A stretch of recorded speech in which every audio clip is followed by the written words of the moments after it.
तेज आंधी, बिजली की कड़क और फिर एक ऐसी चीख जो इंसानी नहीं थी। बस के शीशे अपने आप टूटने लगे, जैसे किसी अदृश्य चीज ने उन्हें चकनाचूर कर दिया हो। और उस रात सिर्फ एक एक्सीडेंट नहीं हुआ था, उस रात कुछ जाग गया था, कुछ ऐसा जो इंसानों के डर पर जिंदा रहता है। वो सफर जो मंजिल तक नहीं पहुंचा, बल्कि एक ऐसे नरक में ले गया जहां से कोई वापस नहीं आता।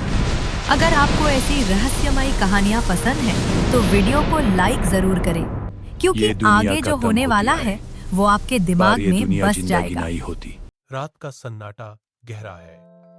घने जंगल के बीच से गुजरती बस के पहियों की गूंज सन्नाटे को चीर रही है। बस के भीतर की पीली रोशनी में आर्यन बैठा है। उसकी उंगलियां बार बार अपनी उंगली पर चढ़ी अंगूठी को छू रही हैं। वह अंगूठी की धातु को महसूस करता है, उसे रगड़ता है और फिर अपनी हथेलियों को आपस में कसकर दबा लेता है। उसके चेहरे की मांसपेशियां ढीली हैं, होठों के कोनों पर एक हल्की सी मुस्कान तैर रही है। वह अपनी आंखें मूंद लेता है। उसके दिमाग में प्रिया का चेहरा उभरता है। वह उस पल को याद करता है जब उसने यह अंगूठी उसे पहनाई थी। बस एक झटके के साथ दाईं ओर झुकती है। आर्यन का शरीर सीट के साथ हिलता है, लेकिन उसका ध्यान नहीं भटकता। वह अपनी मुट्ठी को सीने के पास ले आता है, जैसे किसी कीमती चीज को सुरक्षित रख रहा हो। बाहर की ओर देखने पर पेड़ किसी काली दीवार की तरह पीछे छूट रहे हैं। वह गहरी सांस लेता है। उसके सीने का उभार बताता है कि वह आने वाले कल के सपनों में डूबा हुआ है। बस की रफ्तार स्थिर है, लेकिन जंगल का अंधेरा उसे निगलने के लिए तैयार है। बस की अगली सीट पर राजेश बैठा है। उसके घुटनों पर एक डायरी खुली है। वह पेन की नोक को कागज पर तेजी से चला रहा है। वह पन्ने पर आंकड़े लिखता है, फिर उन्हें काट देता है। वह अपनी डायरी को दोनों हाथों से मजबूती से पकड़ता है। वह बार बार अपनी कलाई घड़ी पर नजर डालता है। उसकी भौहें आपस में जुड़ रही हैं। ठीक उसके पीछे नीता खिड़की के पास बैठी है। वह कांच पर अपना हाथ टिकाए हुए है। बाहर का जंगल पूरी तरह काला है, लेकिन नीता की नजरें नहीं झपकती। वह बाहर के सन्नाटे को घूर रही है। बस के झटकों के साथ उसका सिर हिलता है, लेकिन उसकी रीढ़ की हड्डी सीधी है। वह खिड़की के शीशे पर अपनी उंगलियों से लकीरें खींचती है। राजेश अपनी डायरी बंद करता है और उसे अपने बैग में डालता है। आर्यन अभी भी अपनी यादों में खोया है।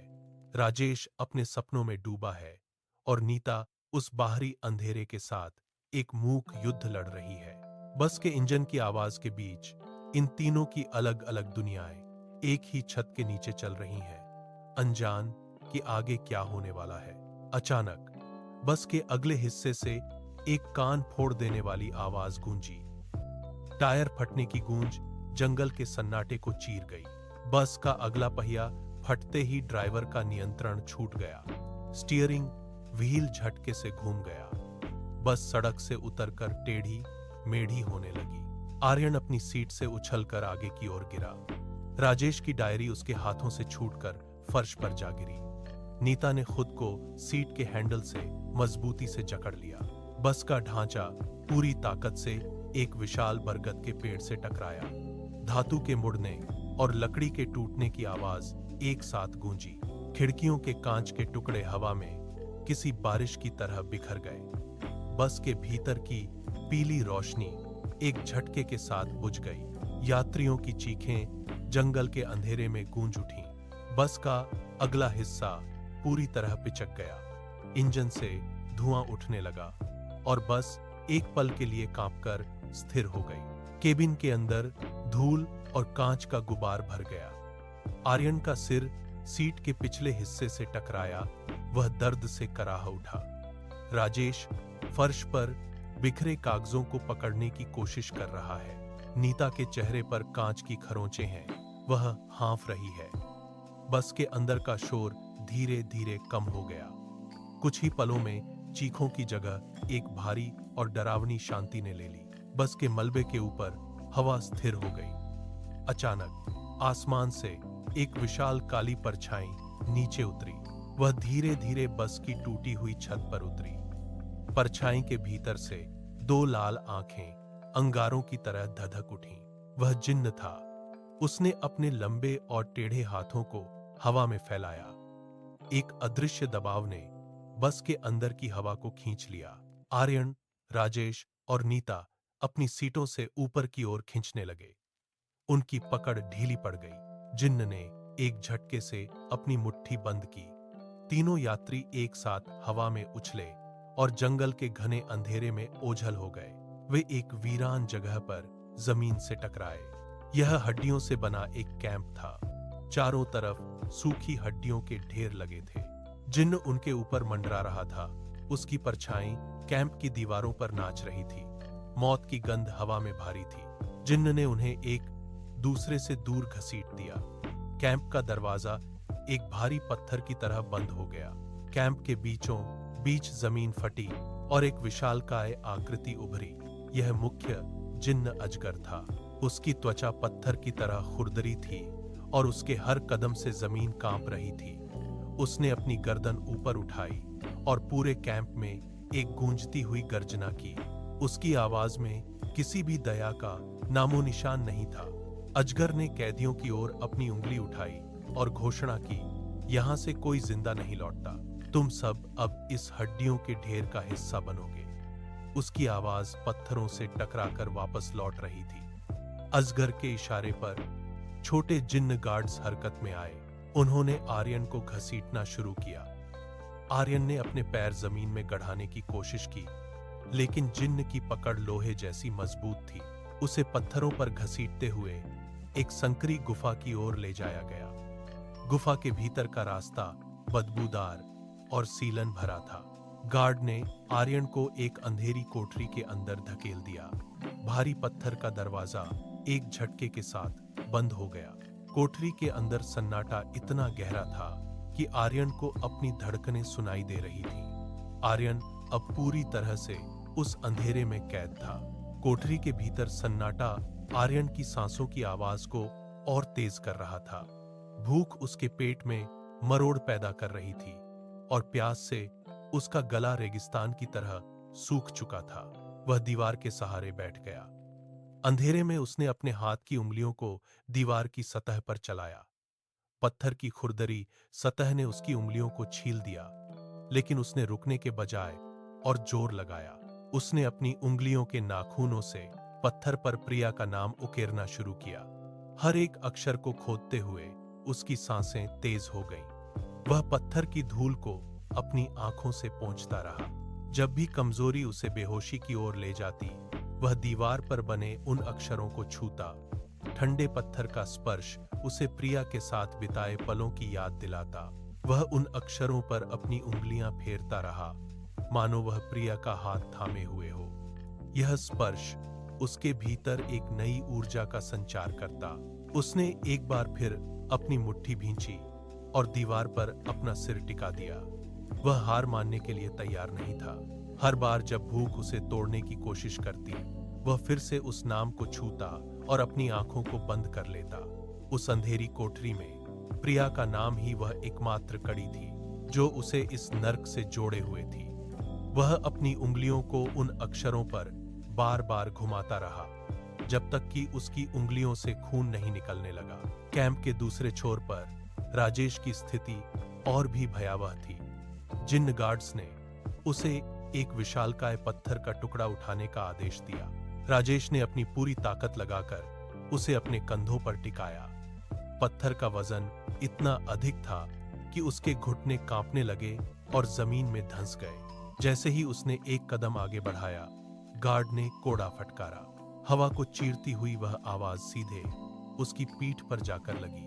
चमड़ी फटने की आवाज और उसके बाद उठने वाली असहनीय जलन ने राजेश को हिला दिया। वह दर्द से कराह उठा, लेकिन पत्थर को गिरने नहीं दिया। कोड़ों की मार लगातार जारी रही। हर प्रहार के साथ राजेश की पीठ पर घाव गहरे होते गए। वह लड़खड़ाया, लेकिन तभी उसकी आंखों के सामने अपने बच्चों का चेहरा तैर गया। उसे याद आया कि कैसे उसने उनसे वादा किया था कि वह जल्द ही घर लौटेगा। उसने अपनी मुट्ठियां भींचीं मानो वह अपनी नई कार की चाबियों को हथेली में दबाए हुए हो। उन चाबियों के ठंडे स्पर्श की कल्पना ने उसे एक पल के लिए दर्द से परे कर दिया। उसने अपने दांत पीसे और फिर से पत्थर को ऊपर की ओर धकेला। वह भारी सांसें लेता रहा, पसीने और खून से लथपथ होकर भी आगे बढ़ता रहा। हर कदम पर कोड़े की मार उसे तोड़ रही थी, लेकिन उसके मन में बसी बच्चों की मुस्कान उसे झुकने से रोक रही थी। कैंप के एक अंधेरे कोने में नीता को जंजीरों से जकड़कर लटका दिया गया था। जिन गार्ड्स ने उसे तोड़ने के लिए अपनी सबसे क्रूर यातनाओं का इस्तेमाल किया। हर बार जब उसे कोड़ों से मारा जाता तो वह अपनी आंखें बंद कर लेती और अपने शरीर को तनाव मुक्त रखने की कोशिश करती। उसके शरीर पर चोटों के निशान उभर आए थे, लेकिन उसके चेहरे पर दर्द की लकीरें नहीं थीं। जिन्न गार्ड ने अपना लंबा हाथ आगे बढ़ाया और नीता के चेहरे को अपनी ओर खींच लिया। उसकी लाल आंखें नीता की आंखों में धंस रही थीं। गार्ड ने उसे घुटनों पर गिराने के लिए अपनी अदृश्य शक्ति का जोर लगाया। नीता का शरीर दबाव से कांपने लगा। उसकी हड्डियां चटकने की आवाजें करने लगीं, लेकिन उसने अपने पैर जमीन में मजबूती से जमाए रखे। वह 1 इंच भी नहीं झुकी। उसने अपनी नजरें जिन्न की उन अंगारों जैसी चमकती आंखों में गड्ढा दी। चारों ओर का सन्नाटा उसकी भारी सांसों से भर गया था। उसने अपना सिर थोड़ा ऊपर उठाया और अपनी पूरी ताकत बटोरकर साफ शब्दों में कहा, तुमने मेरा शरीर कैद किया है, मेरी इच्छा शक्ति नहीं। वह जानती थी कि अगर उसने एक बार भी अपनी नजरें झुका दी तो वह हार जाएगी। उसने फिर से अपनी गर्दन सीधी की और जिन्न के सामने चट्टान की तरह खड़ी रही। 3 सप्ताह के अंतहीन अंधकार और यातनाओं के बाद कैंप के एक कोने में आर्यन, राजेश और नीता का आमना सामना हुआ। वे एक दूसरे को पहचान नहीं पा रहे थे। उनके चेहरे धूल और घावों से ढके थे। आर्यन ने अपनी कांपती उंगलियों से दीवार पर उकेरे गए प्रिया के नाम को छुआ। राजेश ने अपनी फटी हुई कमीज के नीचे छिपी अपनी यादों को महसूस किया और नीता ने अपनी स्थिर नजरों से उन दोनों को देखा। जैसे ही वे एक दूसरे के करीब आए, एक अनकहा बंधन बन गया। आर्यन ने धीरे से अपनी आंखों में बसी प्रिया की छवि का जिक्र किया, जिससे उसके भीतर की आग फिर से जल उठी। राजेश ने अपने बच्चों के भविष्य और उन सपनों की बात की जो उसे जिंदा रखे हुए थे। नीता ने अपनी अटूट इच्छा शक्ति का परिचय दिया, जिसे जिन्न की यातनाएं भी नहीं तोड़ सकी।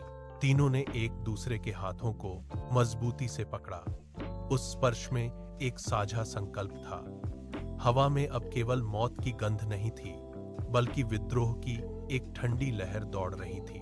उन्होंने अपनी शक्तियों को एक साथ जोड़ा। आर्यन की यादें, राजेश का दृढ़ संकल्प और नीता की अदम्य हिम्मत। वे एक दूसरे की आंखों में देख रहे थे, जहां अब डर की जगह एक गुप्त योजना ने ले ली थी।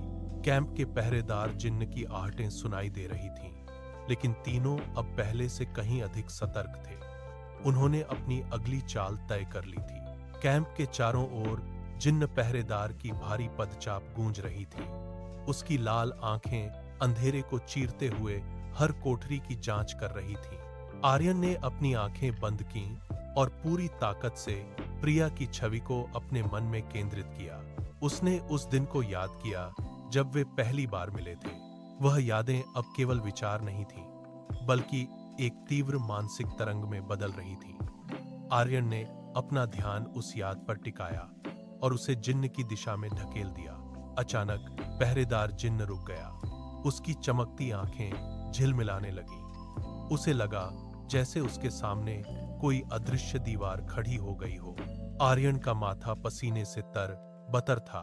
उसकी नसें तन गई थीं, लेकिन उसने अपना ध्यान नहीं हटाया। जिन्न ने अपना सिर झटके से हिलाया, मानो वह किसी भ्रम को दूर करने की कोशिश कर रहा हो। वह अपनी जगह पर ही गोल गोल घूमने लगा। उसकी पकड़ ढीली पड़ गई और वह अपनी निगरानी भूलकर उस मानसिक तरंग के जाल में उलझ गया। नीता और राजेश ने इस मौके को भांप लिया। वे कोठरी की परछाइयों में दुबके रहे, अपनी सांसें थामे हुए। जिन्न का ध्यान पूरी तरह से आर्यन की ओर खिंच चुका था। वह अपनी जगह से हिलने में असमर्थ था, जैसे कोई अदृश्य शक्ति उसे जक रही हो। आर्यन ने अपनी एकाग्रता को और गहरा किया, जिससे जिन्न का पूरा शरीर कांपने लगा। कैंप का वातावरण अब पूरी तरह से बदल चुका था। पहरेदार की सतर्कता टूट चुकी थी और वह अपनी ही उलझन में फंसा हुआ था। जिन्न के भ्रमित होते ही राजेश ने अपने सामने बंधी भारी लोहे की जंजीरों को देखा। उसकी भुजाओं की नसें उभर आईं। उसने अपनी पूरी ताकत को अपनी हथेलियों में केंद्रित किया। वह जानता था कि यह एकमात्र मौका है। राजेश ने अपने पैरों को जमीन में मजबूती से जमाया। उसके दांत आपस में भींच गए। उसने जंजीरों को पकड़कर अपनी ओर जोर से खींचा। धातु की ककियां आपस में रगह खाकर चीखने लगीं। राजेश के माथे से पसीने की बूंदें टपककर धूल में मिल गईं। उसने एक और जोरदार झटका दिया। उसके शरीर का हर रेशा तनाव से कांप रहा था। अचानक एक तीखी आवाज के साथ जंजीर का मुख्य कड़ी टूट गई। धातु के टुकड़े फर्श पर गिरकर खनकने लगे। वह गूंज पूरे कैंप में बिजली की तरह दौड़ गई। राजेश ने अपने हाथों को मुक्त किया और गहरी सांस ली। उसने अपनी मुट्ठी को कसकर बंद किया और नीता की ओर देखा। जंजीरों के टूटने की वह आवाज जिन्न के कानों तक भी पहुंची। पहरेदार जिन्न ने अपना सिर घुमाया। उसकी लाल आंखें अब राजेश की ओर मुड़ गई थीं, लेकिन राजेश अब बंधा हुआ नहीं था। वह अपनी जगह से उठ खड़ा हुआ। जंजीरों की गूंज शांत होने से पहले ही नीता ने अपनी चाल चली। वह परछाई की तरह गार्ड की ओर झपटी। गार्ड ने उसे रोकने के लिए अपना लंबा हाथ आगे बढ़ाया, लेकिन नीता उसके नीचे से फिसल गई। उसने अपनी पूरी शक्ति को अपने दाहिने पैर में केंद्रित किया और गार्ड के घुटने पर जोरदार प्रहार किया। गार्ड का संतुलन डगमगाया। नीता ने बिना रुके पास पड़ी एक भारी लोहे की छड़ उठाई और उसे गार्ड के कंधे पर दे मारा। नीता ने गार्ड के गले के पास मौजूद उस चमकते हुए ताबीज पर वार किया। ताबीज टूटकर बिखर गया। गार्ड की लाल आंखें बुझने लगी। आर्यन और राजेश तुरंत नीता के पास पहुंचे। तीनों ने एक दूसरे की ओर देखा। उनकी आंखों में अब कोई डर नहीं था। बिना एक शब्द कहे वे कैंप के मुख्य द्वार की ओर दौड़ने लगे। उनके पैरों की आहट धूल भरी जमीन पर तेज होती गई। सामने विशाल लोहे का गेट था जो आधा खुला हुआ था। वे अपनी पूरी गति से उस अंधेरे घेरे से बाहर निकलने के लिए दौड़ पड़े। कैंप के भीतर एक भयानक गर्जना गूंजी। यह अजगर था। उसकी नींद टूट चुकी थी। कोठरियों के अंधेरे से धुएं जैसी आकृतियां बाहर निकलने लगीं। अन्य जिन्न भी अपनी जगह से उठ खड़े हुए। उनकी लाल आंखें कैंप के हर कोने को छानने लगीं। वे परछाइयों की तरह तेजी से जमीन पर फैल गए। आर्यन, राजेश और नीता ने पीछे मुड़कर देखा। उनके पीछे का पूरा कैंप अब जीवित हो उठा था। अजगर ने अपने लंबे पंजे हवा में लहराए और एक चीख के साथ अपने साथियों को संकेत दिया। वे पीछा करने के लिए लपक पड़े। आर्यन की सांसें फूल रही थीं। उसने राजेश का हाथ कसकर पकड़ा और गति बढ़ा दी। नीता ने एक बार फिर पीछे देखा।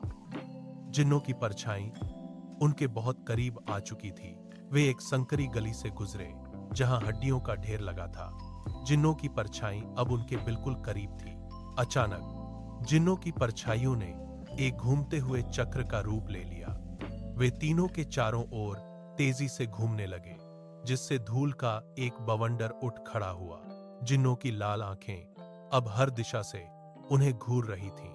वे करीब आ रहे थे। उनके लंबे हाथ हवा को चीरते हुए तीनों की ओर बढ़े। आर्यन ने रुककर राजेश और नीता की ओर देखा। समय जैसे ठहर गया था। उसने अपना दाहिना हाथ आगे बढ़ाया। राजेश ने उसे मजबूती से थामा और नीता ने राजेश का हाथ पकड़ लिया। तीनों की उंगलियां आपस में उलझ गईं। एक दूसरे की हथेलियों की गर्माहट ने उनके डर को पीछे धकेल दिया। उन्होंने अपनी आंखें बंद कीं और अपने भीतर के संकल्प को एक बिंदु पर केंद्रित किया। आर्यन ने प्रिया की यादों को, राजेश ने अपने परिवार के सपनों को और नीता ने अपनी अटूट हिम्मत को एक साथ मिला दिया। उनके बीच से एक नीली चमकती हुई ऊर्जा की लहर फूटी। एक अदृश्य सुरक्षा कवच उनके चारों ओर एक गुंबद की तरह फैल गया।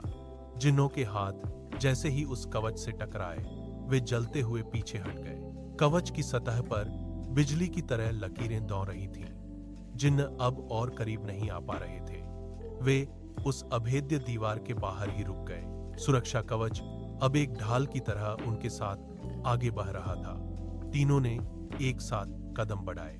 उनके पैरों के नीचे की सूखी हड्डियां चटक रही थीं। कवच की नीली रोशनी ने आसपास के अंधेरे को पीछे धकेल दिया। हड्डियों से बने कैंप की सीमा अब बस कुछ कदम दूर थी। वहां एक धुंधली रेखा थी, जिसके पार जंगल की सामान्य मिट्टी दिखाई दे रही थी। जिन्न अपनी हताशा में कवच पर लगातार प्रहार कर रहे थे। हर प्रहार से कवच कांपता लेकिन टूटता नहीं था। अजगर ने एक भयानक चीख के साथ अपने लंबे हाथ बजाए। उसके उंगलियों के नाखून कवच की सतह को खरोंचते हुए अंदर तक पहुंचने की कोशिश करने लगे। वे तीनों सीमा के बिल्कुल करीब थे।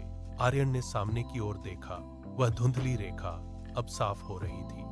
तभी एक जिन्न ने कवच के ऊपरी हिस्से को पकड़कर उसे पीछे खींचने की कोशिश की।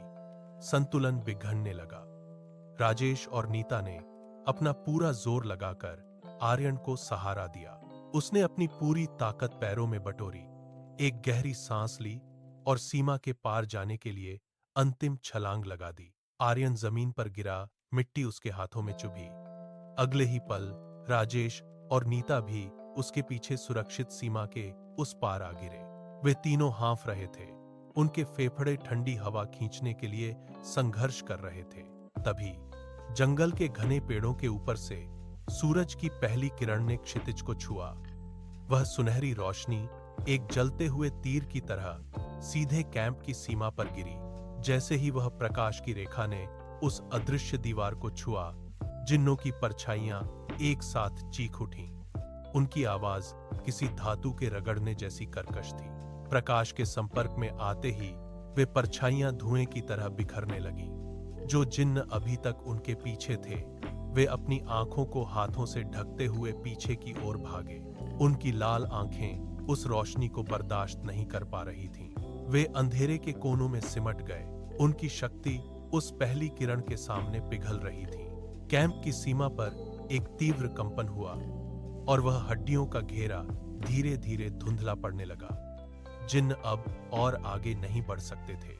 आर्यन ने उठकर अपने साथियों की ओर देखा।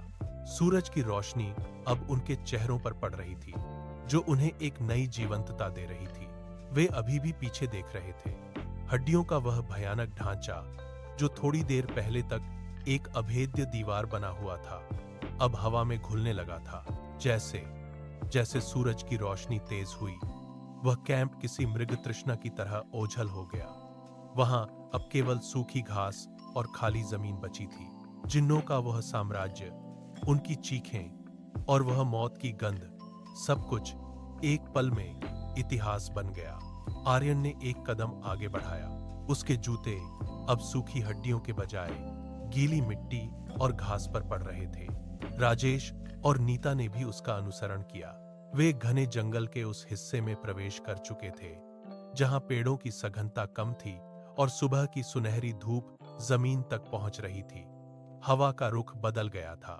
अब उसमें सड़ी हुई हड्डियों की गंध नहीं, बल्कि गीली मिट्टी, ताजे पत्तों और जंगली फूलों की महक घुली हुई थी। नीता ने एक लंबी टहनी को हाथ से हटाया। टहनी के पीछे का रास्ता साफ था। वे अब पूरी तरह से सुरक्षित थे। पक्षियों की चहचहाहट सुनाई देने लगी थी, जो उस खामोशी को तोड़ रही थी। आर्यन ने अपनी मुट्ठी खोली, जिसमें उसने कैंप की धूल को कसकर पकड़ रखा था। उसने उसे हवा में उड़ा दिया। आर्यन ने अपनी जेब टटोली। उसकी उंगलियां कांप रही थीं, लेकिन उसने वह फोन निकाल ही लिया, जो हफ्तों से बंद पड़ा था। स्क्रीन पर धूल जमी थी। उसने उसे अपनी हथेली से साफ किया। जैसे ही पावर बटन दबा, स्क्रीन की नीली रोशनी उसके चेहरे पर पड़ी। वह नेटवर्क के संकेतों को ढूंढ रहा था। उसकी आंखें स्क्रीन पर टिकी थीं। दूसरी ओर राजेश की नजरें दूर क्षितिज पर टिकी थीं। उसने अपनी आंखें बंद कीं और अपने बच्चों की हंसी को याद करने की कोशिश की। उसके चेहरे की मांसपेशियां फड़कने लगी। एक गर्म आंसू उसकी सूजी हुई आंखों से निकलकर गालों पर लुढ़क गया। उसने अपने हाथों को अपने चेहरे पर रखा और सिसकियां भरते हुए घुटनों के बल बैठ गया। नीता ने अपनी पीठ सीधी की और अपनी छाती को हवा से भरने के लिए एक लंबी गहरी सांस ली। उसने अपने फेफड़ों में उस ताजी हवा को महसूस किया। उसने अपनी मुट्ठियों को धीरे धीरे खोला और बंद किया। उसने अपने चारों ओर के पेड़ों को देखा, जो अब केवल प्रकृति का हिस्सा थे। तीनों के बीच एक खामोशी थी। आर्यन ने फोन की स्क्रीन को कसकर पकड़ लिया। राजेश ने आंसू पोंछे और नीता ने आजादी को महसूस किया। आर्यन ने फोन को अपनी जेब में रखा। उसने राजेश के कंधे पर हाथ रखा और नीता की ओर देखा। तीनों ने एक दूसरे की आंखों में देखा। वहां अब कोई डर नहीं था। उन्होंने समझ लिया था कि जिन्न की वह अंधेरी शक्ति केवल एक भ्रम थी। प्रेम जो आर्यन को जीवित रखे हुए था, राजेश के सपने जो उसे हर कोड़े के बाद भी खड़ा रखते थे, और नीता की वह अटूट इच्छा शक्ति जो किसी भी जंजीर को तोड़ सकती थी। यही असली ताकत थी। उन्होंने एक साथ कदम बढ़ाया। जंगल का रास्ता अब उन्हें किसी अनजान मंजिल की ओर नहीं, बल्कि उनके घरों की ओर ले जा रहा था। वे जानते थे कि जब तक इंसान के भीतर प्रेम की गर्माहट, भविष्य के सपने और अडिग इरादा मौजूद है, कोई भी अंधेरी शक्ति उसकी आत्मा को कैद नहीं कर सकती। सूरज की रोशनी अब उनके चेहरों पर पूरी तरह फैल चुकी थी। उन्होंने पीछे मुड़कर नहीं देखा। वे उस जंगल से बाहर निकल आए थे, जहां से कोई वापस नहीं आता था।